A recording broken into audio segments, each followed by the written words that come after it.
So for the show today, I wanted to go in and kind of pull out some of the most interesting conversations and interesting clips about branding that I've had in the last year or so. I thought this could be really interesting for the listeners, bring a ton of value for everybody that tunes in. So here are a few clips that discuss the specific topic of branding and positioning. So the first one is Claire Deschamps from Assos. Assos obviously has an incredibly dialed in positioning and brand message. And so what I did was I just pulled out some of the specific clips with Claire where she spoke about how they're able to do that. And on this, we've been working through many considerations of storytelling, getting to a high level of emotional engagement with our community. So our benchmark internally is fire emoji. It's really what we want to get from people. We want them to feel, it's not us telling them about the brand, it's them how great you are reacting to something. Yeah. And this is really it's the way not easy. It's not easy. And it changes the whole narrative strategies. You're talking about technicity, but you're talking about desirability at the same time. You are talking about products, but you will also talk about the athletes wearing the products. You talk about the brand, but you also talk about the community participating to the brand. So it's when you craft your stories, it's a big transformation, and you want to have the right level of elevation to build these narratives. It also means that somehow your community has to be part of it. So this is not a story that the brand says about itself. It's a story that most likely our community tells about the brand. The Assos owner, like people that are part of the Assos. Well, community for us has much larger meaning. Okay. So it's not only people at Assos, but it also our ambassadors, the people working at Assos for sure, but also ambassadors, pro teams, athletes. We want them to be part of that brand story. This is the way we see community. We really get a strong relationship with our ambassadors and influencers joining the brand. They are participating to the voice of the brand, and we see them as very strategic voices of the brand. So that's why when you say about communication, how do we manage it?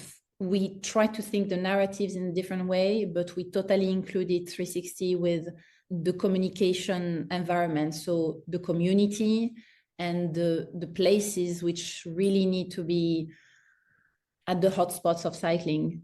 So it relates to a calendar, an agenda of cycling, which resonates a lot more from a consumer standpoint.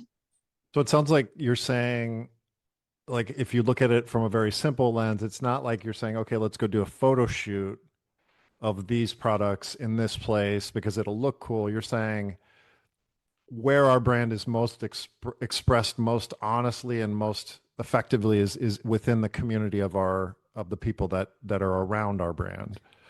For sure, this is what makes it vibrate the most. You will need the catalog stuff, and you will need to be excellent. So it's not something that is at the end of the value adding. It's really at the core of it. But to get the attention and the consideration, this upper part of community, cycling calendar, and stories you're going to tell about it with your brand is the central piece. I would say even more that in such environment, when, at least at Assos, when we can mix the galaxies of cycling together, meaning the more traditional one with a bit more of the modern or the younger one, we love to be able to do that, because that's where the whole world of cycling can come into one single passion, and it's very powerful. So we had a few examples of that over the past few years, and we try to keep on building it, because it kind of translates very much what the brand is going through, as coming from a strong heritage of the past, but still being very relevant to new target groups. Yeah, and when you say, like, if our content can be driven by the community, like we said, that's the most relevant expression of the brand, because that's when people are riding, they're having fun, they're experiencing, and all you have to do is document it at that point. Yes. Yes, this and much more. We also see a lot of athletes, ambassadors, which are ours or not, coming to us with cool projects. And every time this happens, we feel this is such a compliment to the hype of our brand, because that's something that didn't happen a few years ago. And when we have opportunities to follow these projects, to build on them, to contribute to them, this is a thrill. This is very authentic story. Again, authenticity and advocacy. This is the new currency of communication. Cycling. Yeah, of communication, content. And you really want to have that as part of your agenda. So as you can see, while you get all your data clean, you organize your team, you try to have your roadmap established, then you realize the pulsing heart of cycling is in the event and the community, and you kind of need to embed that in your marketing program so that it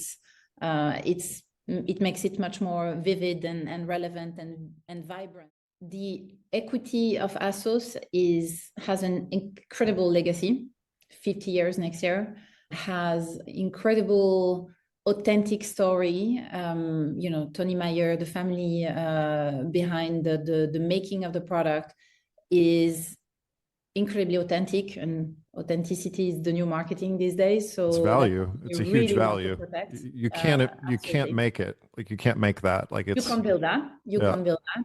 But not only the authentic story, it's also all the values that are shaping the brand, which are so unique. So the Swissness, the fact it was really born from racing. Tony Meyer was working on a carbon fiber bike, and he had this idea of the Lycra shorts inspired from aerodynamic, and he handed that to the first athletes, and very quickly athletes came to him to get their shorts because the performance were showing, and it was immediate proof of concept. This element of story and born from racing as a brand is ultra central. You can only praise it and build from that. The obsession for quality as well. Since day one, it's also something that makes the whole brand really so strong in a market where we know the core value of the category. So what the consumers are looking for is trustworthiness, quality, longevity, and then of course style on the saddle. So these make our equity absolutely well posed to go even further. Besides the brand image, I think the quality of the product, which I just mentioned, but also the innovative set of products that have been going through the pipeline years after years, is also something really special to Assos. So long story short, when I joined Assos, I felt a huge amount of responsibility to make it right.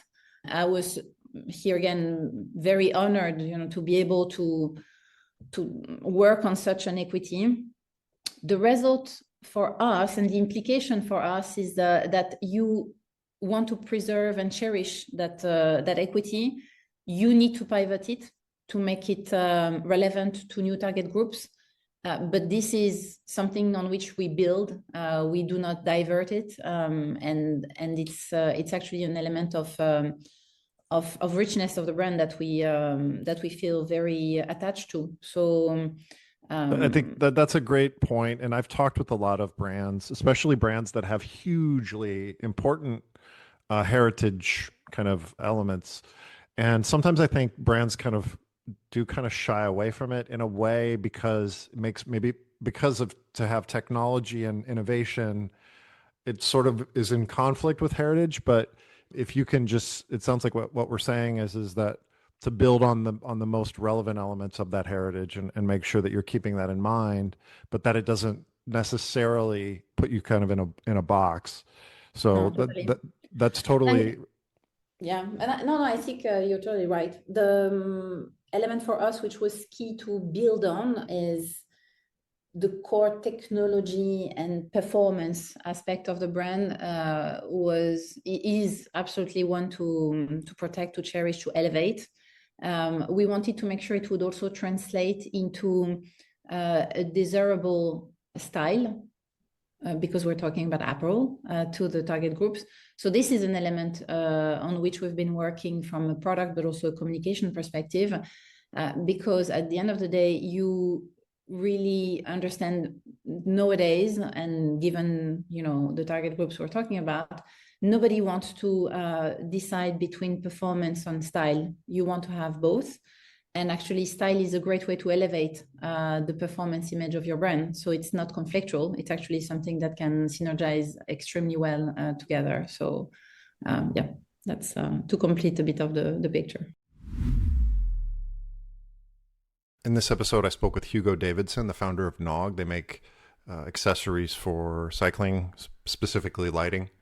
And it was interesting to go in and see creating lighting for bicycles, seems on the surface like a pretty commoditized area, but they were able to find, and they continue to find, really innovative ways to stand out. And so that is, the branding and the positioning is incredibly critical for an area of product that is pretty commoditized when it comes to LED lighting. So this is another great little nugget of information that I think you can get a lot of value from. Traditionalist, and so if you do something a little bit outside of the norm, you can definitely make a splash. This is sort of one of the fundamentals also of branding, where it's like you have to do something that's a little bit different. And it sounds like you guys were able to find some white space there. And has that sort of been your positioning ever since? Yeah. So we were lucky. One of the first, or the early employees, was a guy called Michael Elliott, and he had worked with a bag company called Crumpler. I'm not sure if you're familiar with Crumpler, but they were they're an early messenger bag, a bit like Timbuktu, but Australian. Chrome, maybe. And absolutely, Chrome, same sort of thing. And Mike used to do crazy advertising, like he would feather and tar himself, and okay. and take, wear a bag and take photographs of it. So he did that for a number of years, and then he left. They were bought out, and he was looking for a job when we were advertising for sales director.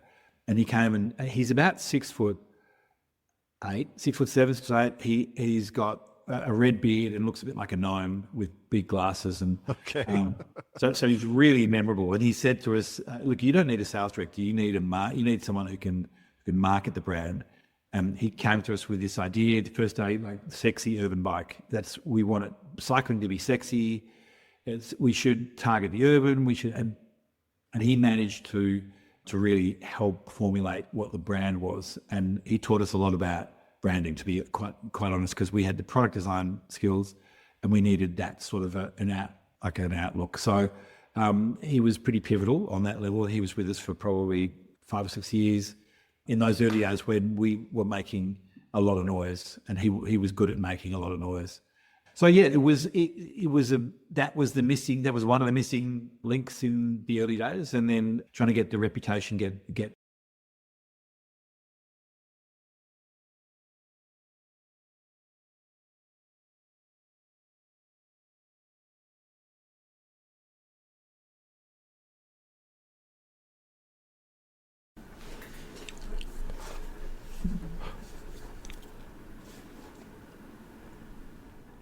The next clip is from Greg Shapleigh, who, from my vantage point, is one of the most interesting and authoritative minds in branding, in cycling today. Greg has worked for Giro for many years. He's been on the board of brands like MIPS, and is a co-founder of Highbar, one of the co-founders of Highbar, an ingredient brand for helmet technology. Greg is so interesting to speak with and brings such unique views to branding and to positioning. So, I don't have to really preface this much more. Here are a couple of key concepts that Greg uses in his work as a consultant and advisor for branding in the cycling industry. You talk, because how do you see product in a holistic sense? Am I doing it any justice here? Oh yeah, for sure. I think there's different ways of talking about this. I can talk better about how Giro came to these decisions. Kind of when I think about what a brand is, that word brand for me is really synonymous with the business. The brand is sort of an encapsulation of the container of core values and beliefs, and then a way of expressing those beliefs through a physical product or through a graphic treatment or an attitude. Yeah, all that. An attitude. Like all that communication. Uh-huh. For me, the brands and businesses that do it best, it is all coming from very clearly defined and understood values and beliefs. And then you're looking for ways to express those values and beliefs in your own unique way. And then, the marketing chips in around telling people what you did and why Relaying the you message. did it. Yep. And then you sort of wait to see if it resonates. And, if it does, that sets you off on one kind of loop. And if it doesn't, you can either abandon that idea or come back and try it again. And, it's a circle. And, I'm sure you know this because you speak Italian, but Giro is a word that kind of means to go round, or it's a circuit. It means turn. It's a loop. Literally it's means turn. Like giro. Yeah. It's a verb. Yeah, to turn. But giro is a turn. Yeah. So that was intentional, and wow. the design I didn't know that. process I didn't know that. is circular with feedback. Is a loop if it's Yeah. done right. Yeah. Yep. And Jim Collins again talks about how the best businesses have these flywheels, which are it's a sequence of kind of self-reinforcing improvement ways of thinking and acting, that if you stay on it and keep every step kind of firing,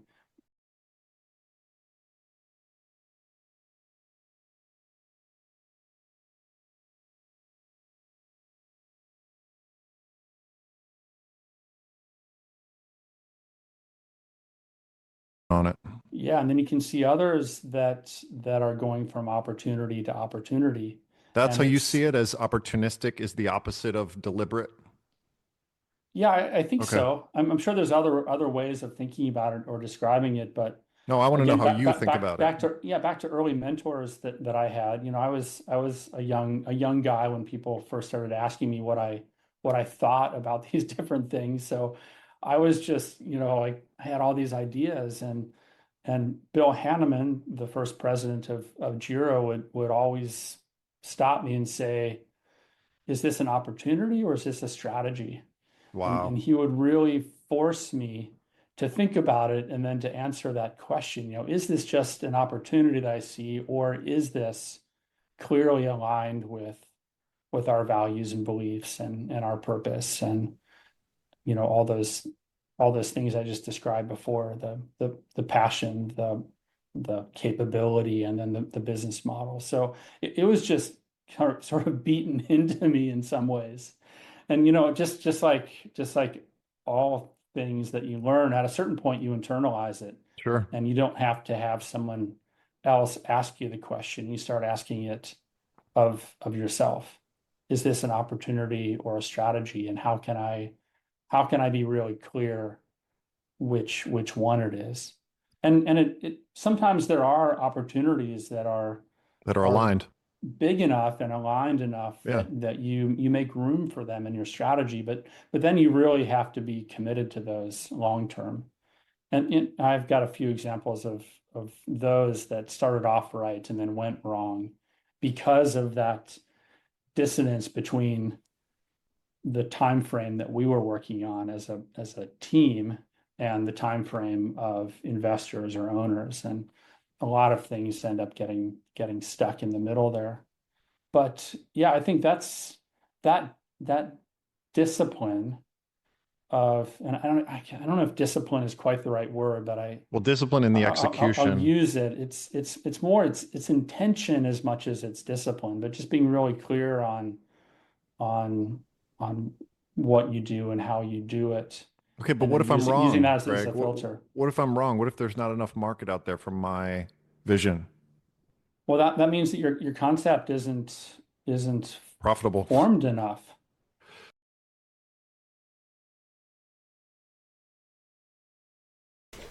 So the final clip I included in Today's episode is from Nikki Hawes, who is the CEO of Whyte Bikes.